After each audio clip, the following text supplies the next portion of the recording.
মৰমৰ ছাত্ৰ-ছাত্ৰীসকল welcome to NCERT Assam YouTube channel. মৰমৰ ছাত্ৰ-ছাত্ৰীসকল যিসকল ছাত্ৰ-ছাত্ৰী এতিয়ালৈকে চেনেলটো ছাবস্ক্ৰাইব কৰা নাই প্লিজ ছাবস্ক্ৰাইব কৰি ল'বা, লাইক কৰিবা আৰু শ্বেয়াৰ কৰিবা যাতে সোনকালে 1000 ছাবস্ক্ৰাইবাৰ ক্ৰছ কৰে। আজি আমি পেজ নং 253 কোৱেশ্চন নং 9 কৰিম। চোৱা কি কৈছে, in each of the following ratios considering the consequent of the ratio' as 100। Consequent মানে কি? উত্তৰ পদ। Find the equivalent ratios. তলত গোটেই কিটাৰ তোমাৰ হৰ কিমান বনাই পেলাই 100 বনাই পেলাই ইকুইভ্যালেন্ট ৰেচিঅ' বনাব লাগে। ইকুইভ্যালেন্ট ৰেচিঅ' মানে কি? সমান ৰেচিঅ' উলিয়াব লাগে। তো আমি কেনেকৈ কৰিম? ইয়াত আমি এনসাৰ বুলি লিখিম। সো ফাৰ্স্ট আছে 1/4। তো 1/4 ক যদি আমি লিখো 1/4 ৰ কি উলিয়াব লাগে? আমি ইকুইভ্যালেন্ট ৰেচিঅ' উলিয়াব লাগে, কিন্তু কনসিকুৱেন্ট কিমান হ'ব লাগে? 100। এতিয়া চোৱা আমি 4 ৰ লগত কিমান মাল্টিপ্লাই কৰিলে 100 হ'ব?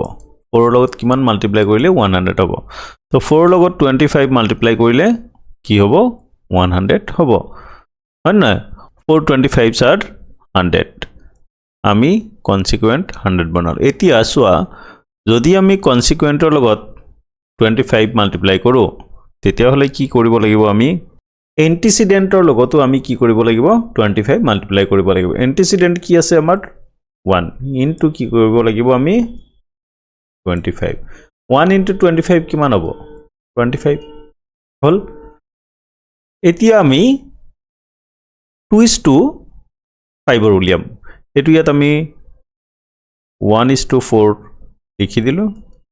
এতিয়া 2:5 ৰ আমি উলিয়াম। 2:5 চোৱা ইয়াক আমি লিখিম 2/5। ইয়াৰো কনসিকুৱেন্ট কিমান বনাব লাগে? 100। 100 হলে কিমান মাল্টিপ্লাই কৰিব লাগিব? 20। তেতিয়া কি হ'ব? তলত কনসিকুৱেন্ট কি হ'ব? 100 হ'ব। এতিয়া চোৱা ওপৰত তোমাৰ এন্টিসিডেন্টৰ লগত আমি 20 মাল্টিপ্লাই কৰিব লাগিব। তেতিয়া হলে কিমান হ'ব? ইয়াত তোমাৰ 40। আমাক যে কৈছে ইকুইভ্যালেন্ট ৰেচিঅ'। ইকুইভ্যালেন্ট ৰেচিঅ' মানে 1.4 ৰ ইকুইভ্যালেন্ট ৰেচিঅ' কোনটো? 25/100। আৰু ইয়াক আমি লিখিব পাৰো ইয়াত 25:100 আৰু ইয়াক 40:100। আৰু আছে আমাৰ 5:2। চোৱা 5:2। 5:2 ক আমি 5/2 লিখিব পাৰো। আৰু ইয়াক যদি তলত আমি 100 বনাব লাগে 2 লগত কিমান মাল্টিপ্লাই কৰিব লাগিব? 50। তেতিয়া হলে তোমাৰ এন্টিসিডেন্টৰ লগত কিমান? এই 50 হয়।